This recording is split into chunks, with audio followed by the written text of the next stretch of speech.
What's better than an oatmeal cookie? Maybe nothing. Well, there might be something, but today I'm gonna show you a great oatmeal cookie and you're gonna say, thank you so much, Sarah, there's nothing better than this cookie.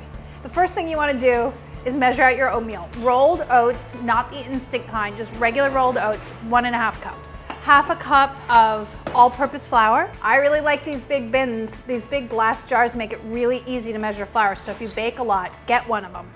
So much easier than measuring out of a bag. I'm not kidding.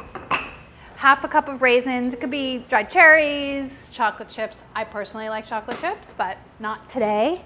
Half a teaspoon of salt and half a teaspoon of baking soda. Stir it all together. Set it aside for a sec. You don't need it right now. Now for the sugar portion of our recipe. 6 tablespoons of butter, soft, room temperature. 1/4 cup of granulated sugar and half a cup of dark brown sugar. This gives nice chewiness and intense flavor. Ta-da! A hand mixer. And cream it. Once it starts to combine, you can turn it up a little bit more and then just cream it until it's nice and light. I mean, when you're working with brown sugar, it doesn't really get fluffy in the same way that 100% white sugar does. If you're in the mood for a workout, do it by hand with a wooden spoon. Just make sure that you do it for long enough because properly creaming is pretty important when it comes to baking cookies for the right texture. Add 1 egg and beat that in. And then a teaspoon of vanilla. We're almost there, folks. We're almost done. Stir in your dry ingredients. You can do that with the hand mixer if you just keep it on low so everything doesn't spray all over the place.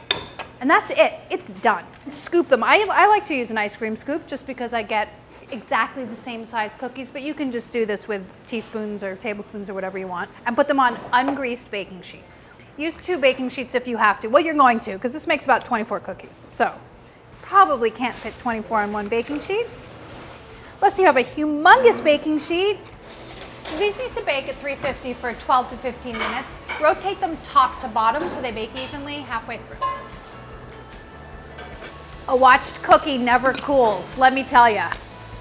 You don't have to let them cool completely before you bite into them, but if you want to pack them up or anything, you definitely want to let them cool. Here they are, nice and cold. They're a little bit chewy, a little bit crispy. So easy. Make like 3 batches, throw some in the freezer, eat some, give some to your friends, and say thank you very much, Sarah, for this delicious recipe. You're welcome.